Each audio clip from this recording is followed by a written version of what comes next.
ब्रह्मानन्दं परमसुखदं केवलं ज्ञानमूर्तिं द्वन्द्वातीतं गगनसदृशं तत्त्वमस्यादिलक्ष्यम् एकं नित्यं विमलमचलं सर्वधी साक्षिभूतं भावातीतं त्रिगुणरहितं सद्गुरुं तं नमामि। गुरुर्ब्रह्मा गुरुर्विष्णू गुरुर्दैवो महेश्वरः गुरुः साक्षात् परब्रह्म तस्मै श्री गुरवे नमः। तुलसीदासरूपाय प्रज्ञानानन्दस्वामिने नमः श्रीरामभक्ताय सत्यनिष्ठ तपस्विने गौरांगो भस्मलेपश्च दण्डधारी दृढव्रता दयालुश्च क्षमाशीलः तस्मै श्री गुरवे नमः।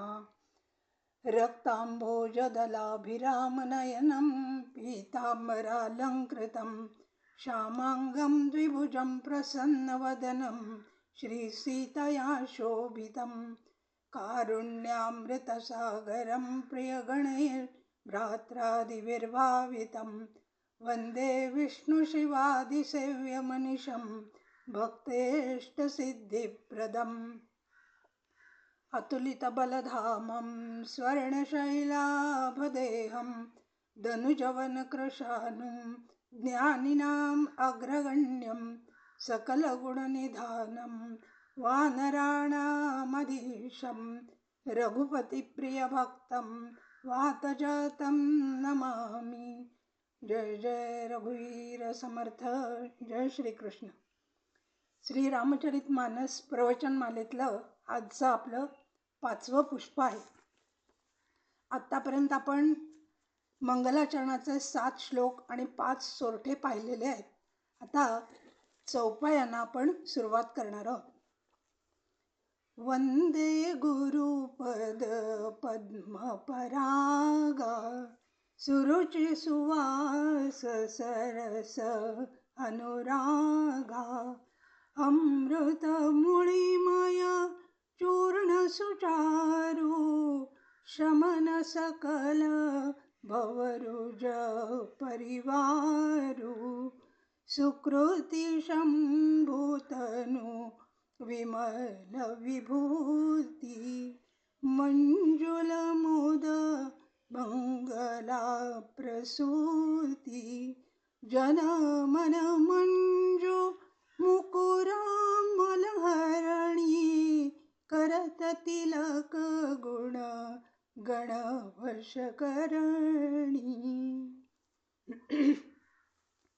आता या संबंध ग्रंथाचं मुख्य वृत्त हे चौपाईच आहे आणि मध्ये मध्ये सोरठा, दोहा, छंद ही वृत्त आहेत.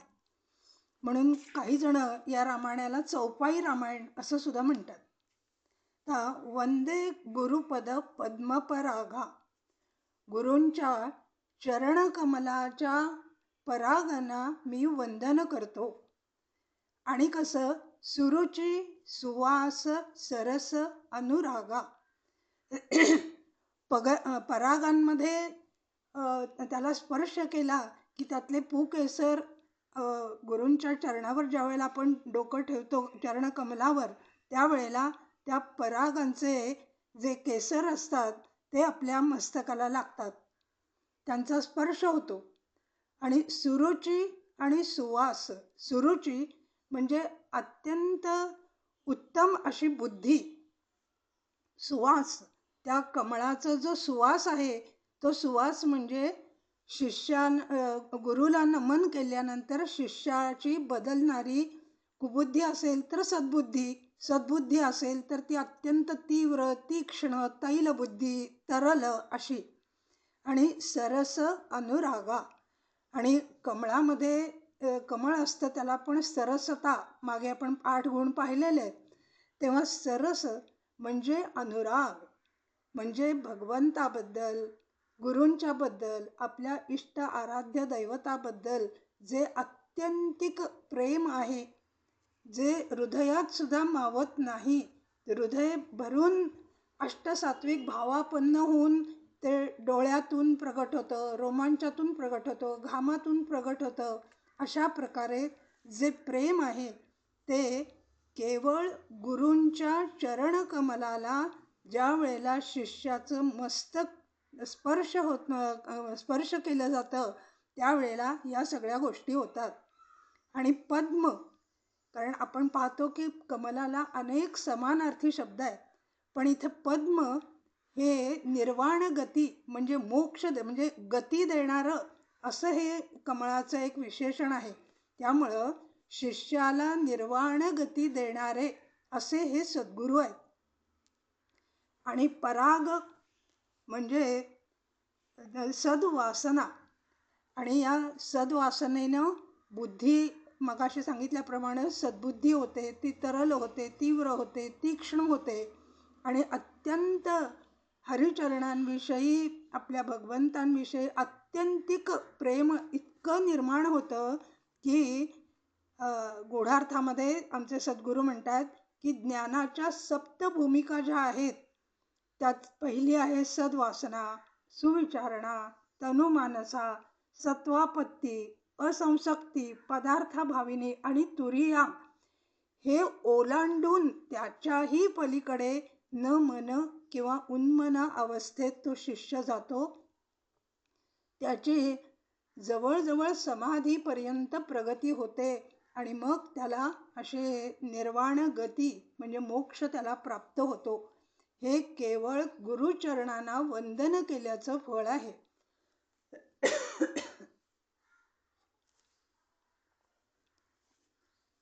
आणि ह्या पहिल्या ज्या 4 चौपाया आहेत ते तुलसीदास ज्या वेळेला आपल्या सद्गुरूंच्या जवळ होते त्यावेळेचा त्यांचा हा अनुभव ते इथं आपल्याला सांगतायत.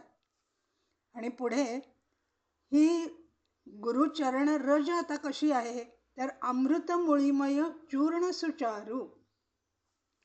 अमृताची मुळी जशी असावी त्या अमृताच्या मुळीचं चूर्ण हे म्हणजे सद्गुरूंच्या चरणकमलाचे रज किंवा पराग म्हणा. हे कसे आहेत? सुचारू, अत्यंत गोड, मधुर आणि कल्याण करणारे असे आहेत.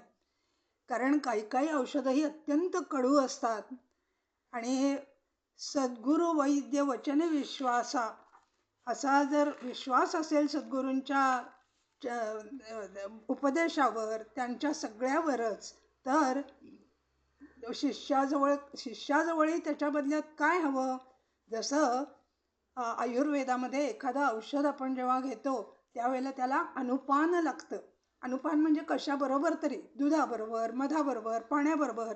तर ते अनुपान काय की संयम हा की विषय आशा नाही. संयम हा शिष्याकडे असला पाहिजे. त्याचं मन विषयांकडे, विकाराकडे जाता कामा नये. आणि असं जेव्हा होईल त्यावेळेला रघुपती भक्ती मुळी संजीवनी, ही जी अमृतमुळी आहे ती रघुपती भक्तीमध्ये त्याचं परिवर्तन होतं. आणि मग श्रद्धेसारखं जर अनुपान आणखी त्याला मिळालं तर अशा प्रकारानं पुढं काय म्हणतात, शमन सकल भवरुज परिवारू. जो या प्रपंचाचे रुज म्हणजे रोग, त्या रोगांचा जो सगळा परिवार आहे, मुख्यत्वे मोह, काम, क्रोध, लोभ, मद, मत्सर. सगळ्यात मोठा आहे तो मोह. मोह म्हणजे जे नाही ते आहे असं वाटणं. म्हणजे आपलं मूळ स्वरूप सच्चिद आनंद आहे, परंतु ते सोडून आपण मी म्हणजे देह हे जे धरून बसलेलो आहात. आणि याच्यामुळं पुढचे सगळे, मग देहाला कोणी वाईट म्हटलं की राग येतो, चांगलं म्हटलं की बरं वाटतं, असं त्याच्यावर आधारित पुढचे सगळे हे विकार आहेत. आणि म्हणून असं सद्गुरूंचं चरण रज म्हणजे अत्यंत सुमधुर असं चूर्ण औषध आहे. आणि ते या एकच नव्हे तर भवरुज परिवारू, सकल भवरुज परिवारू, संपूर्ण या भवरोगांवरती ते औषध आहे. सगळे भवरोग ते शमन करतं. आणि त्यानंतर या सद्गुरूंचं आधी चरण कमल म्हटलं, मग चरण रज म्हटलं. आता त्या रजाला काय सुंदर उपमा देतात पहा. सुकृती शंभुतनु विमल विभूती. ही सद्गुरूंचं चरणरज म्हणजे काय आहे हो? तर भगवान शंकरांच्या अंगावर जे चिताभस्म असतं ते शंकरांच्या देहाचा स्पर्श होताच ती विभूती बनते. एरवी आपण चितेला भस्म तर कोणीच म्हणणार नाही, म्हणजे चितेच्या राखेला राख म्हणतो आपण. पण तेच चिताभस्म ज्या वेळेला शंकरांच्या अंगावर जातं, आपण ओंकारेश्वरला ती भस्मारती पाहिली असेल, त्यावेळेला ती अत्यंत विमल म्हणजे अत्यंत निर्मळ, कोणताही तिथे मळ नाही, कोणतीही अशुद्धता नाही, अशी उत्तम विभूती ही ब्रीदावली त्या शंकरांना मिळते. आणि सुकृती जो पुण्यवान शिष्य असेल त्याला या सद्गुरु चरणांचे रज जर लागले तर काय होतं? मंजुल मुद मंगला प्रसूती. आपण सद्गुरूंना काय म्हणतो? गुरुर ब्रह्मा गुरुर विष्णू गुरुर्देवो महेश्वरा. तर हे सद्गुरू ब्रह्मा बनून आपल्या ठिकाणी सद्गुणांची निर्मिती करतात, विष्णू बनून त्याचं पालन पोषण कारण ते सद्गुण टिकून स्थिर राहिले पाहिजेत ना, त्यामुळं ते टिकून स्थिर राहण्यासाठी विष्णू बनून त्याचं पालन पोषण करतात. आणि जर उरले सुरले अधेमध्ये येणारे काही विषय विकार असतील तर ते महेश बनून त्याचा निपात करतात, त्याचं अगदी भस्म जाळून भस्म करून टाकतात. अशी ज्यांनी अनेक जन्मोजन्मी आम्ही बहुपुण्य केले तरीच पाहिले विठ्ठला, किंवा असं जे म्हणतात ना की जन्मोजन्मी आम्ही बहुत पुण्य केल्यामुळं असे आम्हाला श्रोत्रिय सद्गुरू, ब्रह्मनिष्ठ श्रोत्रिय सद्गुरू मिळाले.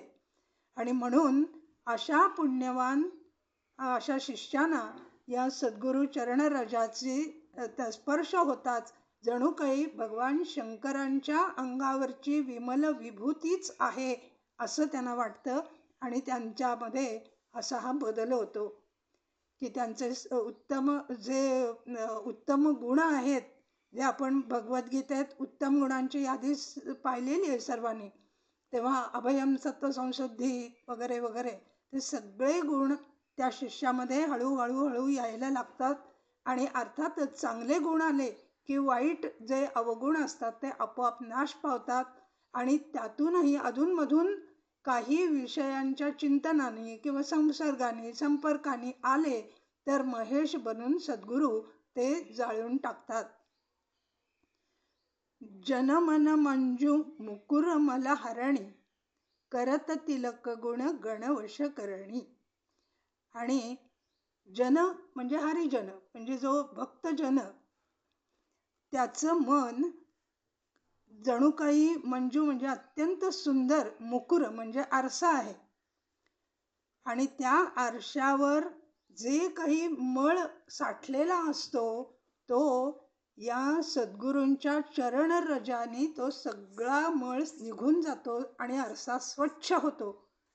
आणि हा आरसा कुठला? तर मनरूपी आरसा. कारण बहिणाबाई म्हणते तसं, मन हे वढाय वढाय आत्ता होतं भुईवर गेलं आभाळात. कधी आपण न पाहिलेल्या सुद्धा अशा फॉरेनच्या अमेरिकेला जातं, इंग्लंडला जातं, चीनला, म्हणजे पाहिले नसलेले सुद्धा अशा ठिकाणी सुद्धा ते मन धावत असतं. आत्ता आपण आहोत इथे परंतु मन तिकडे. अशा प्रकारानं जे काही मनावरती वेगवेगळ्या विषयांचे विकारांचे या मनाची पुटं चढतात, मल, आवरण आणि विक्षेप हे आणि पुन्हा 3 वेगळे असे त्या मनावर चढणारे दुर्गुण म्हणा किंवा तो मळ आहे. आणि ज्या वेळेला या सद्गुरूंच्या चरणरजाची पदधुली शिष्य आपल्या कपाळाला लावतो त्यावेळेला करत तिलक गुण गणवश करणी. ते तिलक त्यांनी ह्या भ्रूमध्यामध्ये लावल्याबरोबर त्या कुंडलिनीचं मूलाधारापासून आज्ञाचक्रापर्यंत शुद्धीकरण क्रमाक्रमानं हळूहळू होत जातं. आणि त्याच्या ठिकाणी सद्गुण हे यायला लागतात. सद्गुण त्याला वश होतात. म्हणून करत तिलक गुण गण वश करणी, अशा या 4 चौपाया सद्गुरूंच्या जवळ ज्या वेळेला तुळशीदास होते त्यावेळचं हे वर्णन आहे. आणि पुढच्या 4 चौपाया सद्गुरूंपासून लांब आपण त्यांच्या चरित्रात पाहिलं की शेष सनातनांकडे ते 15 वर्ष वेद वेदांग उपांग सगळी शिकायला गेलेले होते. त्यावेळेला ते गुरुवंदना कशी करत होते त्याचं हे वर्णन आहे. श्री गुरुपद नख मणी गण ज्योती स्मरता दिव्य दृष्टी हृदि होती, दलन मोहतम सुप्रकाशतो महाभाग्य जा हृदयी पडतो, हृदय विलोचन विमल उघडती, दुःख दोष भव शार्वर झडती, रामचरितमणि माणिक दिसती, प्रगट गुप्त जिथ जे खने असती. तेव्हा गुरूंपासून जेव्हा तुळशीदास लांब जातात त्यावेळेला दररोज ते गुरूंचं ध्यान करतात, गुरूंची मानसपूजा करतात.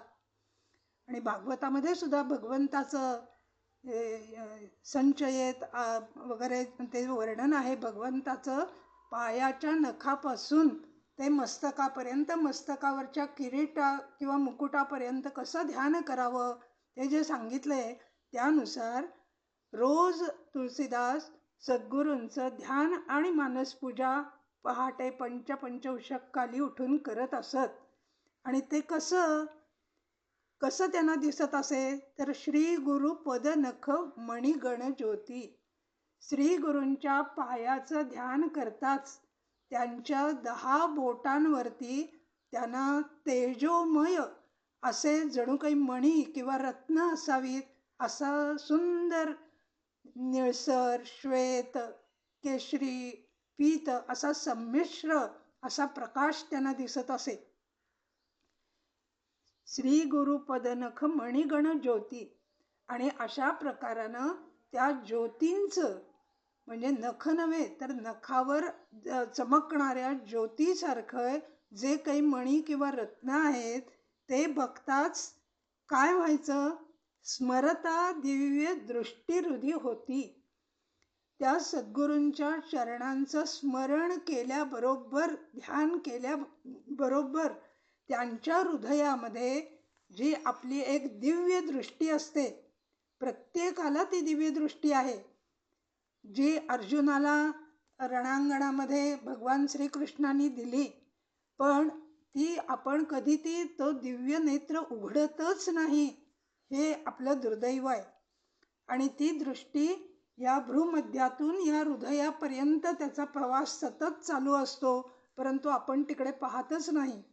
आणि ते म्हणतात की असं त्यांचं स्मरण ज्या वेळेला त्यांच्या नखचंद्रिका, नखवाली चंद्रिका असा प्रयोग आमच्या सद्गुरूंनी त्यासाठी केलेला आहे.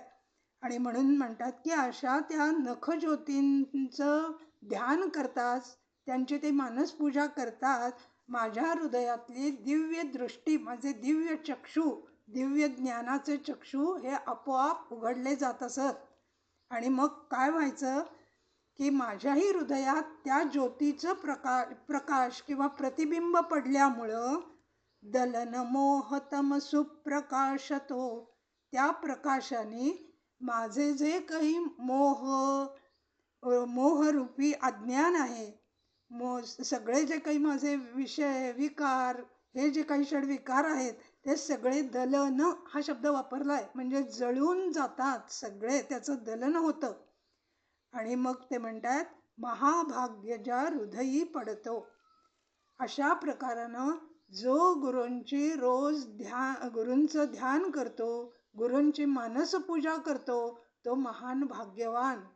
आणि असं जर नित्य आणि नेमानं न चुकता अखंड अविरल असं जर ध्यान आणि मानसपूजा एखादा शिष्य करत असेल तर नक्की नक्की आणि नक्की त्याच्या हृदयातला हा दिव्य चक्षु उघडला जातो आणि सद्गुरूंच्या त्या नखज्योतींचा प्रकाश त्याच्या हृदयात पडतो आणि त्याच्या हृदयातले सगळे विकार जळून नष्ट होतात आणि त्याचं हृदय अत्यंत दिव्य शुद्ध निर्मल विमल अमल असं होतं.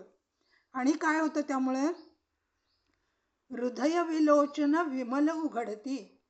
हे हृदयाचे जे लोचन आहेत ना, जे नेत्र आहेत ते विलोचन म्हणजे विशेष लोचन आहेत, दिव्य आहेत.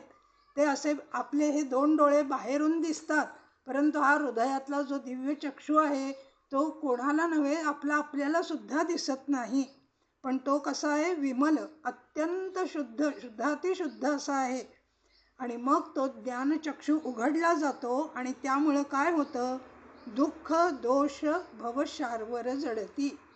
शार्वर म्हणजे रात्र किंवा बरसात असं म्हणता येईल, की दुःख आणि दोष यांची जी बरसात सतत चाललेली आहे ती सगळी झडून जाते. जसं प्रकाश पडल्यानंतर रात्रीचा अंधार एका क्षणात नाश होतो. पहाटे जसं झुंजूमुंजू व्हायला लागलं की प्रकाश सगळीकडे सूर्याचा पडतो आणि अंधार नाहीसा होतो, इतक्या सहजी त्या शिष्याची वर्षानुवर्ष अशी जर साधना झाली असेल तर त्याचे हे सगळे दोष हे नष्ट होऊन आपोआप झडती हा शब्द वापरलाय, जाती असं म्हटलं नाही आहे, गळून पडतात. आणि काय होतं मग? रामचरितमणी माणिक दिसती. आणि त्या दिव्य ज्योतीच्या प्रकाशामध्ये त्याला रामचरित्रातले जे मणी आहेत, माणकं आहेत, जी अनेक अशी गुप्त रत्न आहेत. जसं सागरामध्ये रत्न भरपूर आहेत पण ती गुप्त तळाशी आहेत, तसं या आपल्या हृदयात हा जो सच्चित आनंद घन चैतन्य रूप जो आपलं मूळ स्वरूप आहे ते अत्यंत विमल आहे आणि तिथं ह्या सगळ्या चांगल्या गोष्टी आहेत. भगवंताचं रूप आहे, भगवंताचं नाम आहे, त्याचं गुणगान आहे, त्याच्या लीला आहेत, त्याचं यश आहे, त्याचं चरित्र आहे, हे सगळं आहे. आणि म्हणून त्या नखमण्यांच्या प्रकाशामध्ये रामचरित आता स्पष्ट हे तुलसीदासांना दिसायला लागलं. प्रगट गुप्त जिथं जे खनी असती. खनी म्हणजे खाणी. खाणींमध्ये जसं गुप्त सगळी रत्न म्हणा, धन म्हणा, सोनं म्हणा असं असतं, ते आता या खाणीतलं गुप्त रत्न प्रगट व्हायला लागतं. म्हणजे त्यांना हे आता रामचरित मानस स्फुरायला लागलं, ते रचायला लागले असा त्याचा अर्थ आहे. नेत्री सुअंजन घालिता साधक सिद्ध सुजाण, वनी पर्वती कौतुकी बघती भूतळी भूरी निधान सियावर रामचंद्र की जय शरणम. आणि हे आता गुरुचरणाला वेगवेगळ्या उपमा देऊन अत्यंत सुंदर वर्णन तुलसीदास करतायत. आता ते म्हणतायत की हे जे गुरूंची चरण रज आहे ती कशी आहे, तर ती आपल्या डोळ्यामध्ये जसं आपण काजळ म्हणा किंवा सुरमा घालतो ना, तर हे आपल्या नेत्रामध्ये घालण्याचं अत्यंत उत्तम असं अंजन किंवा काजळ आहे. आणि या काजळाचा विशेष गुण असा आहे की सुअंजन घालिता साधक सिद्ध सुजाण. जे साधक आहेत ते गुरुकृपेनं सिद्ध होतात, अत्यंत सुजाण होतात. त्यांना ही सगळी वेदांग, पुराण, उपांग, रामचरित्र जे जे ग्रंथ ते वाचतील त्यातला आपोआप त्यांना अर्थाचा, गूढार्थाचा, लक्षार्थाचा उलगडा व्हायला लागतो. म्हणून साधक सिद्ध सुजाण, अगदी सिद्धापर्यंत त्यांची हे मजल जाऊन पोचते. आणि मग काय होतं की त्या ग्रंथामध्ये वनी पर्वती कौतुकी बघती भूतळी भूरी निधान. आता ही रत्न कुठं कुठं असतात? वनामध्ये असतात, पर्वतामध्ये असतात, खाणीमध्ये असतात. भूतळी म्हणजे खाणीमध्ये असतात. पण इथं गूढार्थामध्ये सद्गुरूंनी सांगितलंय वन म्हणजे इतिहास. इतिहास म्हणजे रामायण आणि महाभारत. आणि पर्वत म्हणजे वेद आणि पुराण. त्यामुळे हे नेत्रांजन डोळ्यामध्ये सद्गुरूंच्या चरणरजरूपी नेत्रांजन डोळ्यात घातलं की मग हे वाचता वाचता सगळे आपल्याला अर्थ गुरुकृपेने कळायला लागतात.